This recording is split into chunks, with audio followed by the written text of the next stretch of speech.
ദൈവനാമത്തിന് മഹത്വം ഉണ്ടാകട്ടെ. എല്ലാവർക്കും ക്രിസ്തയേശുവിൽ സ്നേഹവന്ദനം.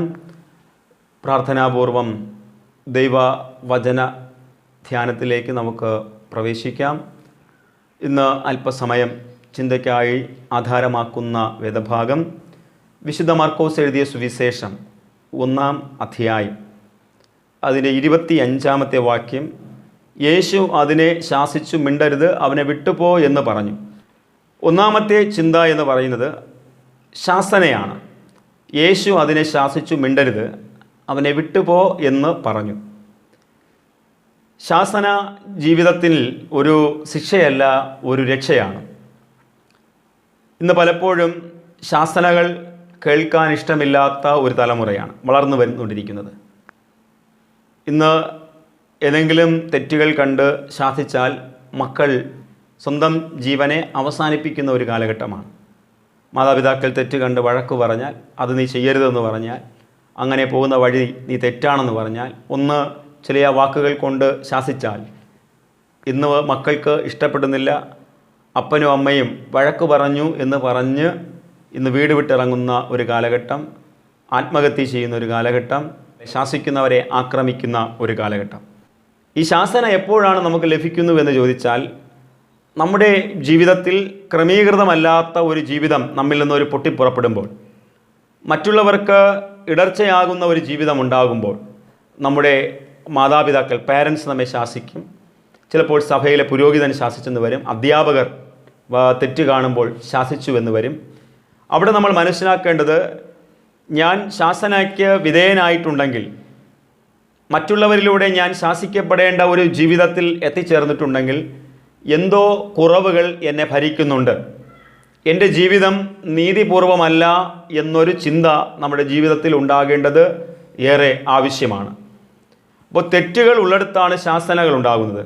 എന്നാൽ ഇന്നത്തെ കാലഘട്ടത്തിൽ ചില മാതാപിതാക്കൾ തെറ്റുകൾ കാണുമ്പോൾ കുഞ്ഞുങ്ങളെ ശാസിക്കുന്നില്ല, പ്രോത്സാഹിപ്പിക്കുന്നൊരു കാലഘട്ടമാണ്, കണ്ണടച്ചു കൊടുക്കുന്ന ഒരു കാലഘട്ടമാണ്. അതല്ല നമുക്കുണ്ടാകേണ്ടത്. ശാസന എപ്പോഴും നമ്മുടെ മക്കൾക്കുണ്ടാകണം. അത് പ്രായഭേദമന്യേ ഉണ്ടാകണം. തെറ്റിൽ നിന്നും ശരിയിലേക്ക് ഒട്ടിച്ചു ചേർക്കുന്നതാണ് ഈ ശാസന എന്ന് പറയുന്നത്. അത് എൻ്റെ ജീവിതത്തിൽ എവിടെയെങ്കിലും ക്രമരഹിതമായ ജീവിതാനുഭവം ഉണ്ടാകുമ്പോഴാണ് ശാസന ഉണ്ടാകുന്നത്. അത് നമ്മൾ വ്യക്തമായി മനസ്സിലാക്കി, ഇതെൻ്റെ ശിക്ഷയ്ക്കല്ല രക്ഷയ്ക്കാണെന്ന് മനസ്സിലാക്കി ഒരു ആത്മശോധന നടത്തി അതിൽ നിന്നും അത് കേട്ട് മടങ്ങി വരാൻ ആഗ്രഹിക്കുന്നവർക്ക് ജീവിതത്തിൽ വളർച്ചയുണ്ടാകും. ഇവിടെ യേശു അവൻ്റെ ജീവിതത്തിൻ്റെ വളർച്ചയ്ക്ക് വിഘാതമായി നിൽക്കുന്ന ഏതോ ഒന്നിനെയാണ് ശാസിക്കുന്നത്. ഭൂതം ഇരിക്കുന്നിടത്തോളം കാലം അവൻ്റെ ജീവിതത്തിൻ്റെ ശരിയായ, അവന് റൈറ്റ് വേ അനുഭവിക്കാൻ കഴിയുന്നില്ല. ഒരു ശരിയായ ദിശാബോധം അവന് ലഭിക്കുന്നില്ല. ഒരു ലക്ഷ്യബോധം അവന് ലഭിക്കുന്നില്ല. അവനെ ഏതൊക്കെ തലങ്ങളിലൂടെ വലിച്ചിഴച്ചു കൊണ്ടുപോവുകയാണ്.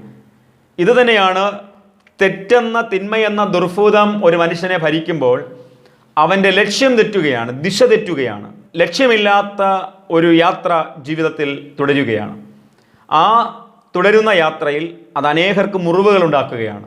ചിലപ്പോൾ സ്വന്തം കുടുംബത്തിന്, മാതാപിതാക്കൾക്ക് മുറിവുണ്ടാക്കാം, ദേശത്തിലെ വ്യക്തികൾക്ക് മുറിവുണ്ടാക്കാം, സമൂഹത്തിലെ വ്യക്തികൾക്ക്, അയൽവാസികൾക്ക്, സ്നേഹിതർക്ക്, എല്ലാവർക്കും ആ ജീവിതം ഒരിടർച്ചക്കല്ലായിരിക്കും.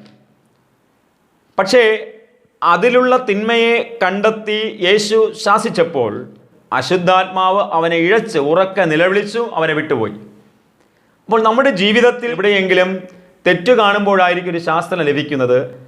അത് എന്നെ അപമാനിച്ചു കളഞ്ഞു, എന്നെ ഇല്ലാതായി, എന്നെ വേദനപ്പെടുത്തി കളഞ്ഞു എന്ന് ആ തെറ്റ് നമ്മുടെ ഉള്ളിൽ ഉള്ളിടത്തോളം കാലം ആ ഒരു ചിന്താഗതിയിലേക്ക് പോകാതെ ഇതെൻ്റെ നന്മയ്ക്കാണ് എന്നുള്ളൊരു ബോധ്യം നമുക്കുണ്ടാകണം. നമ്മൾ ശാസിക്കുമ്പോൾ പരസ്യമായ ശാസന ഒരിക്കലും പാടില്ല എന്നുള്ളതാണ്.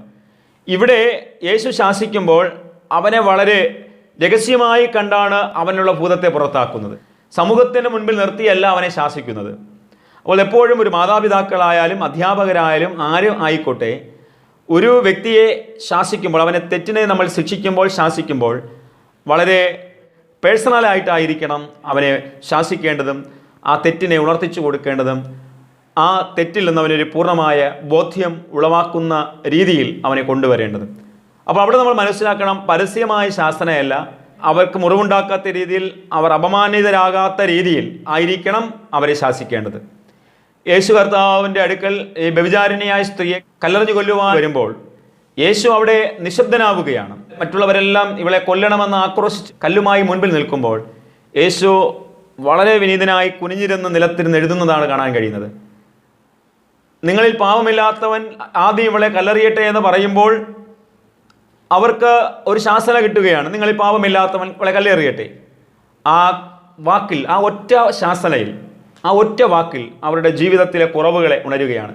അപ്പോൾ നിങ്ങളിൽ എന്നുള്ള വാക്ക് അവരവിടെ പ്രയോഗിക്കുമ്പോൾ വ്യക്തിപരമായിട്ട് പേരെടുത്ത് പറഞ്ഞ് ആരെയും ശാസിക്കുന്നില്ല. നിങ്ങളിൽ അവിടെ ഒരുപാട് പേർ കൂടി നിൽക്കുകയാണ്. ആരുമാകാം, നിങ്ങളിൽ പാവമില്ലാത്തവൻ ആദ്യം ഇവളെ കല്ലെറിയട്ടെ. ഈ ശാസന കേൾക്കുമ്പോൾ, ഈ നിങ്ങളിൽ എന്നുള്ള വാക്ക് കേൾക്കുമ്പോൾ ഓരോരുത്തരും അവരിലേക്ക് തിരിയുകയാണ്. അപ്പോൾ ഞാനും കുറവുള്ളവനാണ്, ഞാനും പാപിയാണ്. ഒരുവൻ തിരിച്ചറിഞ്ഞു, അടുത്തവനും അതുപോലെ ചിന്തിക്കുന്നു. അവിടെ നിൽക്കുന്ന എല്ലാവരും അങ്ങനെ ചിന്തിച്ചു. എല്ലാവരും ഒരുമിച്ച് ചിന്തിച്ചപ്പോൾ കല്ല് അവിടെ ഇട്ടേച്ച് അവരെല്ലാവരും അവിടെ നിന്ന് മാറിപ്പോവുകയാണ്. എല്ലാവരും മാറിപ്പോയി എന്ന് കണ്ട ശേഷമാണ് യേശു അവളോട് കാര്യം പറയുന്നത്. ഞാനോ നിനക്ക് കുറ്റം വിധിക്കുന്നില്ല. അപ്പോൾ യേശു വളരെ നർമ്മരസമായിട്ടുള്ളൊരു ഉപദേശമാണ്, ശാസനയാണ് കൊടുക്കുന്നത്. പ്രിയമുള്ളവരെ, നമുക്ക് സ്നേഹത്തിൻ്റെ ശാസന കൊടുക്കാൻ കഴിയും, കോപത്തിൻ്റെ ശാസന കൊടുക്കാൻ കഴിയും. അപ്പോൾ മക്കളെ പത്യ ഉപദേശത്തിലും ബാലശിക്ഷയിലും പോറ്റി വളർത്തുവിൻ. നമുക്ക് രഹസ്യമായ ശാസന കൊടുക്കാൻ കഴിയും, സ്നേഹത്തിൻ്റെ ശാസന കൊടുക്കാൻ കഴിയും, കോപത്തിൻ്റെ ശാസന കൊടുക്കാൻ കഴിയും. നമ്മൾ എപ്പോഴും ശാസിക്കുന്നുവെങ്കിൽ അത് അവൻ്റെ ഹൃദയത്തെ മുറിപ്പെടുത്താതെ വണ്ണം, ഹൃദയത്തിലോ അവൻ്റെ വ്യക്തിപരമായ ജീവിതത്തിലോ മുറിവേൽപ്പിക്കാത്ത രീതിയിൽ നമ്മൾ ശാസിക്കണം.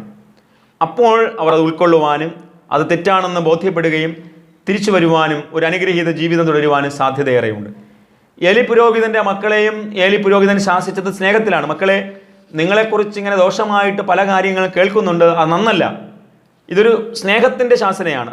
അവർ മറ്റുള്ളവരുടെ മുമ്പിൽ നിൽക്കുമ്പോഴല്ല ഏലി പുരോഹിതൻ ശാസിക്കുന്നത്. വ്യക്തിപരമായി അവർ ഭവനത്തിൽ വന്നു ചേരുമ്പോഴാണ് ഈ ഏലി പുരോഹിതൻ മക്കളെ ശാസിക്കുന്നത്. മക്കളെ, നിങ്ങളെക്കുറിച്ച് കേൾക്കുന്നത് വളരെ നന്നല്ല, ഇത് നിങ്ങൾ വിട്ടുമാറണം, ഇത് ശരിയല്ല എന്ന് പറയുമ്പോഴും ചിലപ്പോൾ സ്നേഹത്തോടു കൂടെയുള്ള ശാസന ചിലപ്പോൾ നന്നായിരിക്കാം, ചിലപ്പോൾ തിരിച്ചു വരാൻ സാധ്യതയുണ്ട്. ആ ശാസനയിലും മക്കൾ തിരിച്ചു വന്നില്ല എന്നുള്ളതാണ്. പക്ഷെ അങ്ങനെ ആ സ്നേഹത്തിൻ്റെ ശാസന നിരസിച്ചവർ പിന്നെയുള്ള ജീവിതം എന്തായി എന്ന് നമുക്ക് അറിയാം. അവർ പട്ടുപോയി. നല്ല പ്രായത്തിൽ ഈ ഹൊഫ്നിയും ഫിനെഹാസും പട്ടുപോയി. കാരണം എന്താണ്? ഒന്ന്, അവർ ദൈവത്തിൻ്റെ ശാസന കേട്ടില്ല. രണ്ട്, അപ്പൻ്റെ ശാസനയും കേട്ടില്ല. ഈ രണ്ട് ശാസനകളും, സ്നേഹത്തിൻ്റെ ശാസനകൾ കേൾക്കാത്തവർ പിന്നെ എന്താണ്? അവരുടെ ജീവിതം നശിച്ചു പോകും.